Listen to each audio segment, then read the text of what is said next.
초신자 또 VIP 되시는 분들은 지금 주기도문을 열심히 외우고 계시지요. 주기도문 강해가 끝날 때까지 꼭 주기도문 외우시기를 바랍니다. 자, 오늘은 나라가 임하시오며 하는 구절을 살펴보겠습니다. 나라라는 단어 앞에는 당신의 하는 소유격이 생략되어 있습니다. 하늘에 계신 우리 아버지여, 당신의 나라가 임하소서, 하나님의 나라가 임하소서 하는 기도입니다. 자, 그것이 무슨 뜻이겠습니까? 우선에 하나님의 나라가 무엇을 의미하는지를 알아야 됩니다. 하나님의 나라는 하나님이 통치하시는 영역을 가리킵니다. 하나님이 우리 가정을 통치해 주시면 우리 가정이 하나님의 나라가 됩니다. 하나님이 우리 교회를 온전히 통치해 주시면 우리 교회가 하나님의 나라입니다. 하나님이 우리 대한민국을 온전히 다스려 주시면 이 대한민국이 하나님의 나라로 화하게 될 것입니다. 그래서 하나님의 나라는 딱히 어떤 경계선, 국경이 없습니다. 우리 가정이든지 직장이든지 사업체든지 무슨 어디든지 하나님의 통치가 이루어지는 곳은 바로 하나님의 나라입니다. 그 하나님의 나라 가운데 사는 것은 인간으로서는 최고의 복을 누리는 것입니다. 왜냐하면 인간 통치자는 늘 불완전하고 시행착오도 많고 어떤 때는 독재도 하고 여러 가지 이 문제가 많지 않습니까? 그러나 하나님은 진리시고 또 사랑과 은혜가 충만하신 분이시고 전능하신 분이십니다. 그 하나님이 우리를 다스려 주신다면 그것은 인간으로서는 그야말로 최고의 복을 누리는 것이고 우리에게는 지고선이지요. 로마서 14장 17절에도 하나님의 나라는 먹는 것과 마시는 것이 아니요 오직 성령 안에 있는 의와 평강과 희락이라 했습니다. 하나님의 나라에 사는 사람은 의와 평강과 희락이 강물처럼 흐르는 그 삶을 누릴 수 있다는 것입니다. 자, 그러면 하나님이 통치하신다고 했는데 하나님이 무엇으로 통치하십니까?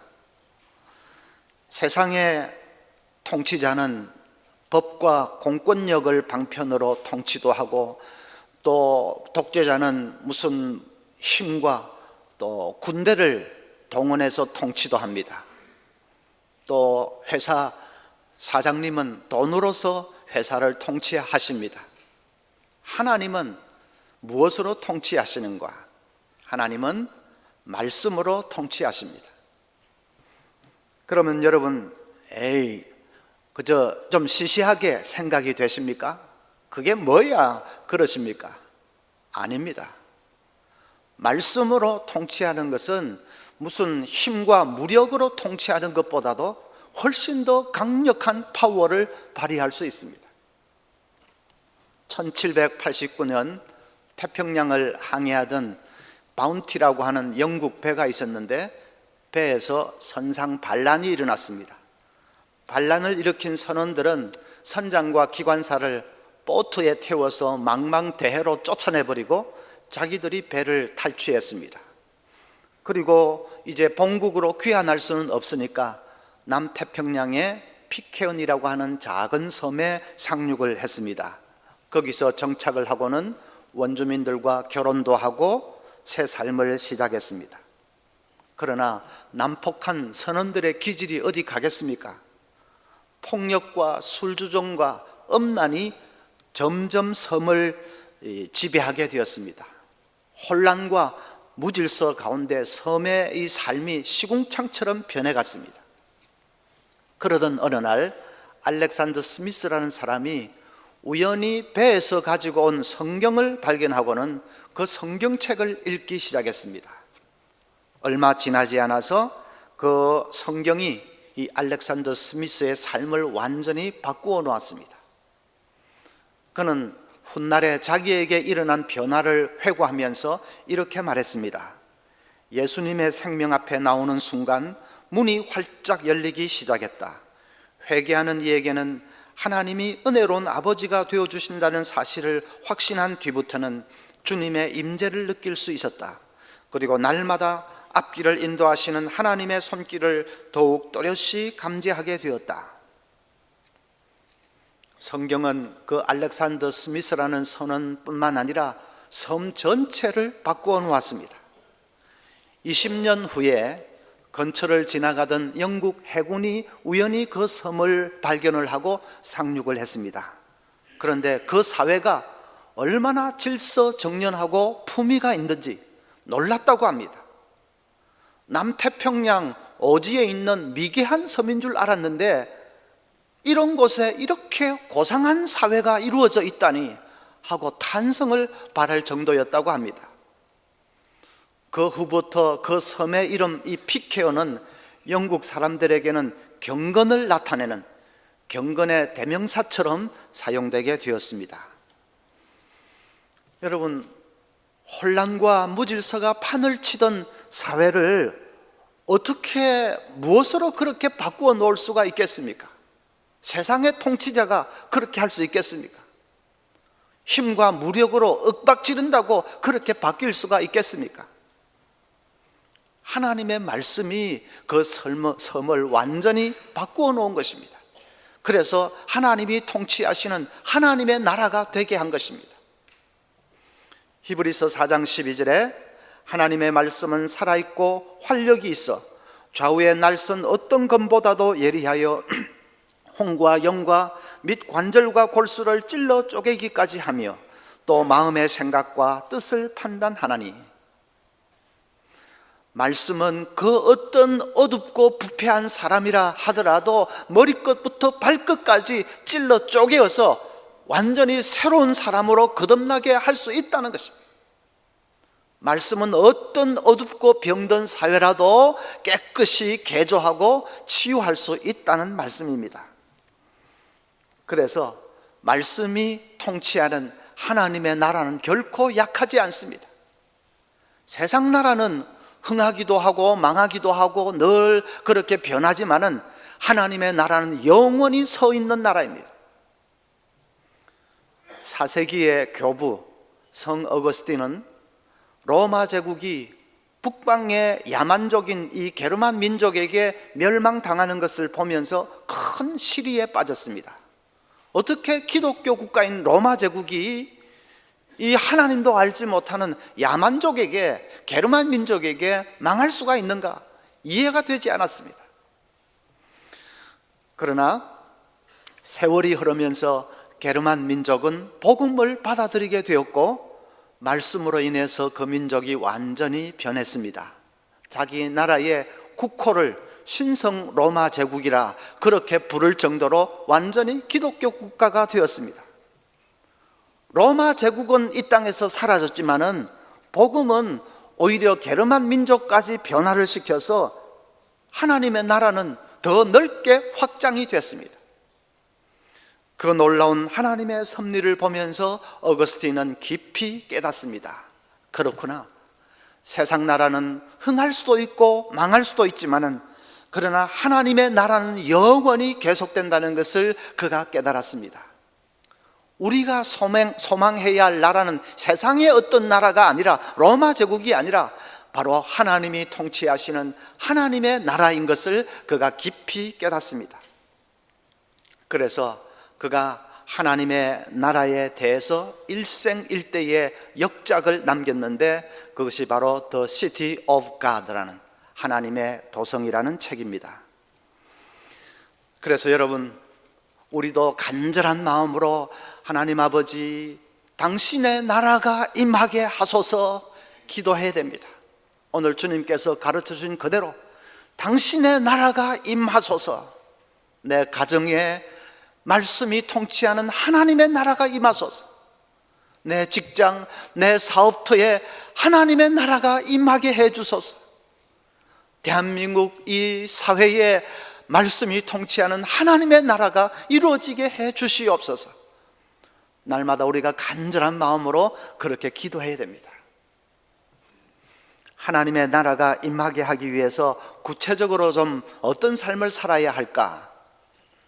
먼저는 내 삶에 말씀의 통치가 이루어지도록 노력해야 합니다. 내 삶부터가 온전히 말씀의 지배를 받는 삶이 되도록 애를 쓰고 노력해야 됩니다. 이 자리에 계신 초신자들은 우선에 이 주일 설교 말씀을 잘 들으십시오. 설교를 잘 듣고 깨닫는 대로 그대로 살려고 노력하십시오. 설교는 하나님의 말씀을 쉽게 풀어서 전하는 것이기 때문에 이 설교 말씀대로만 살아도 여러분이 말씀의 통치에 가까이 다가갈 수 있습니다. 그러다가 조금 신앙생활 정착이 되고 성장이 되면 그때부터는 이제 여러분의 눈으로 직접 성경을 읽고 묵상하셔야 됩니다. 기존 신자들은 매일 규칙적으로 말씀 묵상을 하셔야 합니다. 기존 신자들이 설교로 한 주간을 살려고 하면 안 됩니다. 그건 어떻게 보면 죽으로 삶을 지탱하려는 것과 같습니다. 밥을 먹어야지. 밥은 여러분 눈으로 직접 말씀을 보면서 한 구절 한 구절 깊이 묵상하면서 하나님과 교통하는 그것이 밥입니다. 성경 읽을 때 너무 많은 양을 빨리 읽으려고 하지 마십시오. 몇 구절이라도 천천히 읽고 그리고 그것을 깊이 묵상해야 됩니다. 소가 먹은 것을 자꾸 되새김질을 하듯이 우리도 말씀을 몇 구절을 읽고 그것을 깊이 묵상하면서 되새김질을 해야 합니다. 중세시대의 유명한 이 수도자 귀용 부인은 이렇게 말했습니다. 성경을 빨리 읽으면 별다른 유익을 얻지 못할 것이다. 그것은 마치 벌이 꽃의 표면만 대강 훑어보고 지나가는 것과 같다. 그것보다는 꽃의 깊숙한 곳을 파고드는 벌이 되어야 한다. 가장 깊은 곳에 과즙을 빨아먹을 수 있을 정도로 깊이 파고들어야 한다. 그래서 내가 오늘 성경을 3장 읽었다, 5장 읽었다, 그것이 중요한 것이 아닙니다. 몇 절을 읽더라도 깊이 그 말씀을 묵상하면서 그 말씀 앞에서 나 자신을 한번 비추어 보아야 됩니다. 어떤 분은 나는 신약 성경 3번 훑었다 그렇게 자랑을 합니다. 그런데 내가 성경을 훑는 것이 중요한 것이 아니라 성경이 나를 훑도록 해야 됩니다. 여러분, 복사기 위에 종이를 얹어놓고 이 온 스위치를 누르면 밝은 빛이 쭉 이 종이를 훑으면서 지나가지 않습니까? 그것처럼 말씀 앞에 나를 벌거벗은 것처럼 세워놓고 그 말씀이 나를 훑도록 내 생각을 훑고 내 이 마음을 훑고 내 속에 감추어져 있는 은밀한 것까지 다 훑고 지나갈 수 있도록 그렇게 나 자신을 드려야 됩니다. 그래서 말씀 앞에서 부끄러운 내 모습을 깨달으며 가슴을 치기도 하고 때로는 눈물을 흘리며 회개하기도 하고 때로는 내가 정말 이렇게 한번 살아야지 뜨거운 마음으로 다짐하기도 하고 하는 그런 순간이 있어야 됩니다. 한마디로 성경은 머리로 읽는 것이 아니라 온몸으로 읽는 것입니다. 말씀 묵상은 머리로 하는 것이 아니라 온몸으로 하는 것입니다. 그러면 말씀이 나를 지배하기 시작합니다. 말씀이 내 생각을 지배하고 내 삶을 지배하고 통치하기 시작합니다. 그러면 나에게 하나님의 나라가 이루어지는 것이죠. 비행기 조종수를 배우는 사람들에게 금과 옥조처럼 중요한 것이 한 가지 있습니다.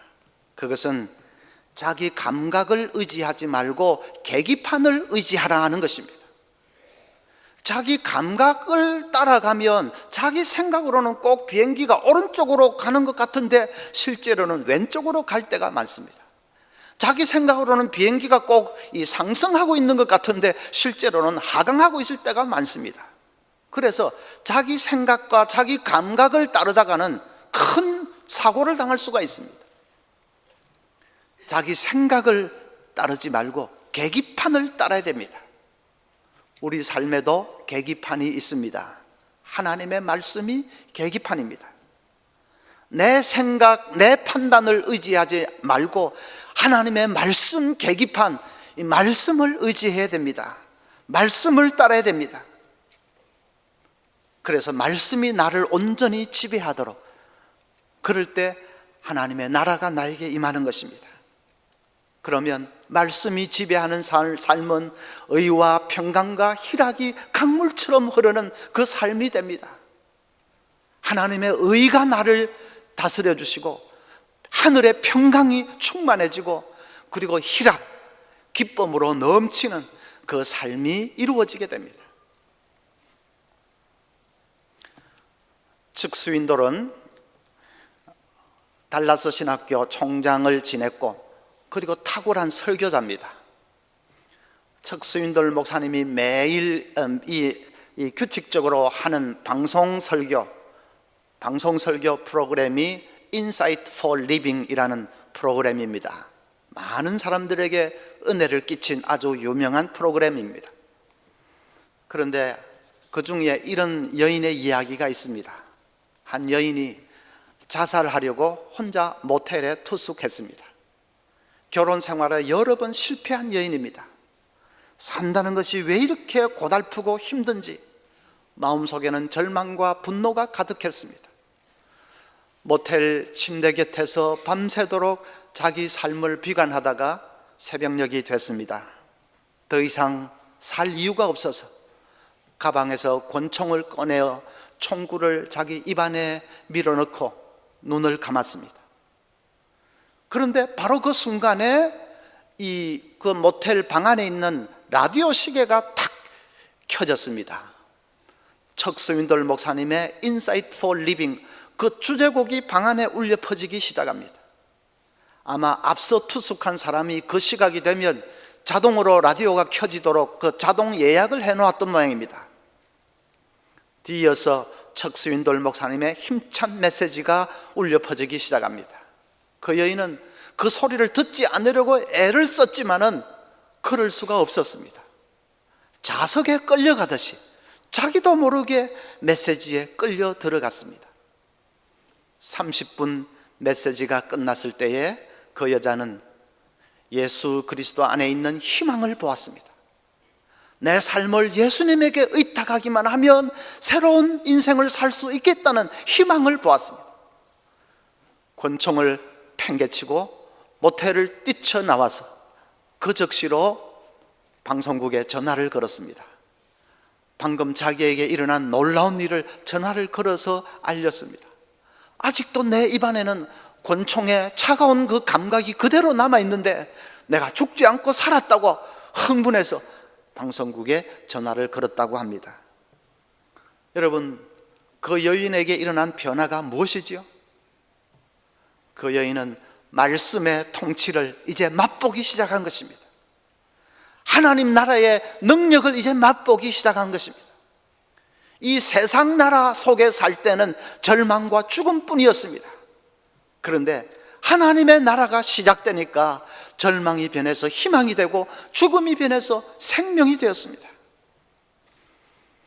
그 영광스러운 하나님의 통치, 이 하나님 나라의 축복을 우리 모두가 함께 누릴 수 있기를 간절히 소원합니다. 먼저 내 속에 이 말씀의 통치가 이루어지면 그러면 내가 하나님의 나라, 그 놀라운 축복을 맛보는 것입니다. 그리고 두 번째로는 이 땅에 하나님의 나라가 이루어지도록 나 자신을 바쳐서 헌신해야 됩니다.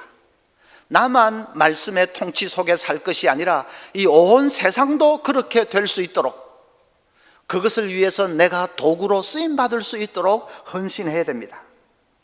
여러분, 18세기 영국의 노예 제도를 폐지시킨 사람이 누군지 아십니까? 미국의 노예 제도, 노예 해방되기 전에 영국에도 이 노예 제도가 아주 성행하고 있었습니다. 그걸 폐지시킨 사람이 누구냐? 윌리엄 윌버포스라는 사람입니다. 그 당시에 노예 제도는 영국의 이 경제를 지탱하는 막중한 산업이었습니다. 귀족들이나 왕족들이나 대상들이나 이런 사람에게는 이 노예 매매라는 것은 황금알을 낳는 거위였습니다. 왜냐하면 배를 아프리카 해변에 대놓고 마구잡이로 흑인들을 잡아다가 그냥 팔기만 하면 그대로 돈이 되는 거니까 그건 엄청난 산업이었습니다. 그러나 윌리엄 윌버포스는 아무리 성경을 보아도 인간을 사고 팔고 노예로 부리는 것은 하나님의 뜻이 아닌 것을 그가 깨달았습니다.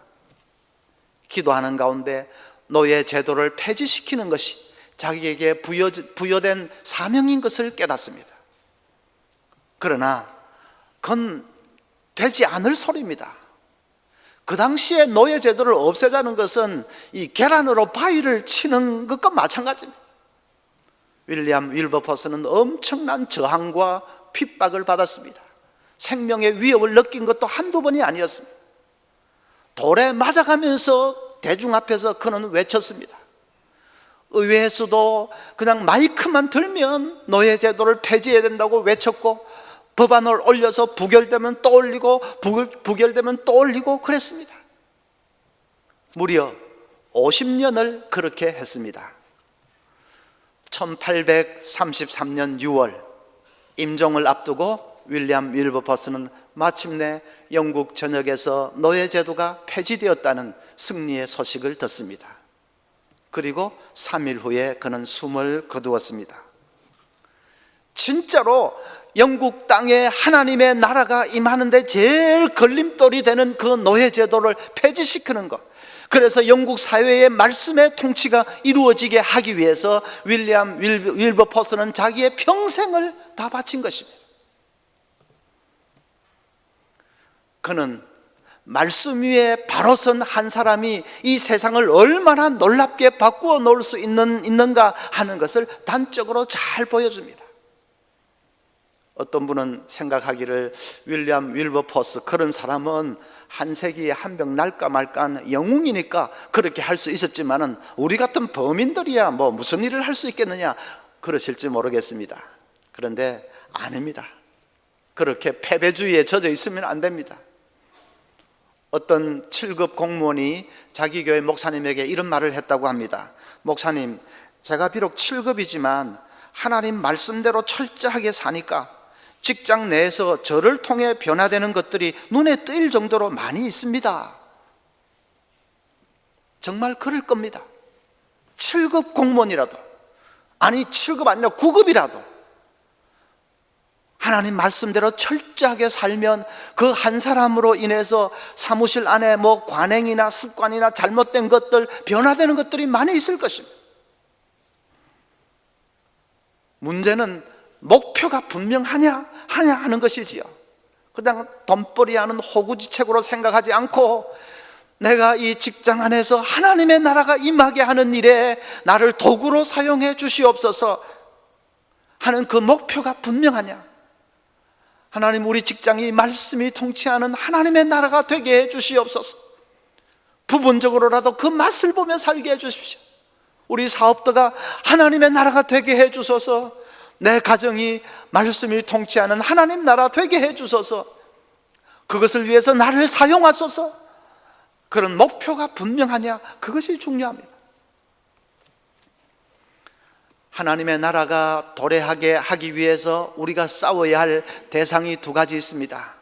윌리엄 윌버포스 시대에는 노예 제도와 싸워야 했다면 오늘 이 시대에 우리가 싸워야 할 것은 따로 있습니다. 하나는 다원주의입니다. 다원주의는 포스트 모더니즘이라고 하죠. 다원주의는 절대적인 진리, 절대적인 윤리 이런 걸 부정합니다. 진리는 다 상대적이라고 합니다. 상대적이다. 이것도 진리고 저것도 진리고 다 진리라고 합니다. 그래서 우리가 복음만이 진리고 복음 안에만 구원이 있다 하면 그 사람들은 거부합니다. 그 다원주의의 벽을 우리가 넘어서야 하고 그것과 싸워야 합니다. 또 한 가지 싸워야 할 대상은 이 세상의 타락한 윤리지요. 대표적인 것이 동성애입니다. 그런데 이 동성애자들은 그것을 진리냐 비진리냐 이렇게 접근하지 않고 인권 문제로 포장을 하고 나타납니다. 동성애자를 성소수자라고 하면서 소수자를 탄압하지 말라, 소수자의 인권을 탄압하지 말라고 합니다. 그건 인권 문제가 아니라 진리냐 비진리냐 그 문제지요. 남녀의 결합만이 진리요, 그것만이 영원한 하나님의 창조 질서이지 동성애는 타락한 윤리일 뿐입니다. 그리고 탄압하기는 누가 탄압합니까?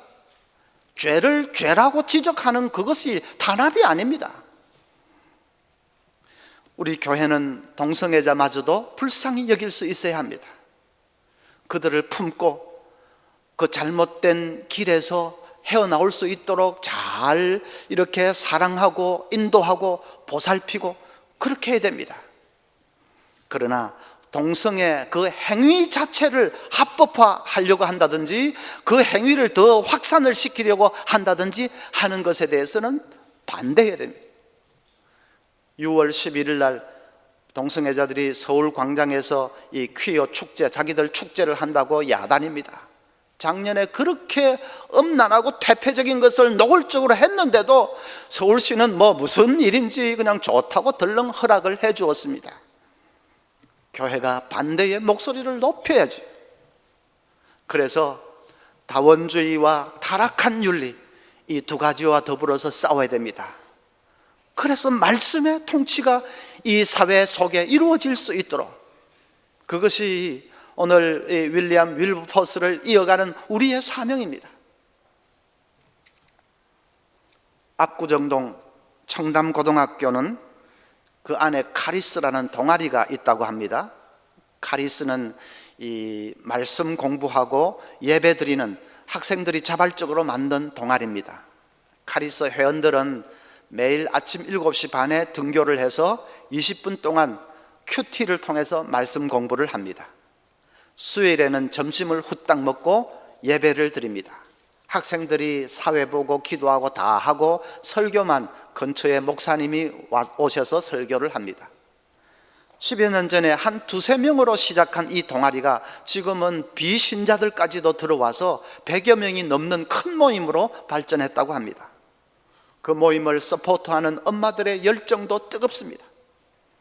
수요일 예배를 앞두고 2시간 전에 엄마들이 모여서 학생들을 위해서 뜨겁게 중보 기도를 합니다. 그리고 예배 마치면 빵과 음료수 나누어주고 그 엄마들의 따뜻한 사랑으로 학생들을 품어줍니다.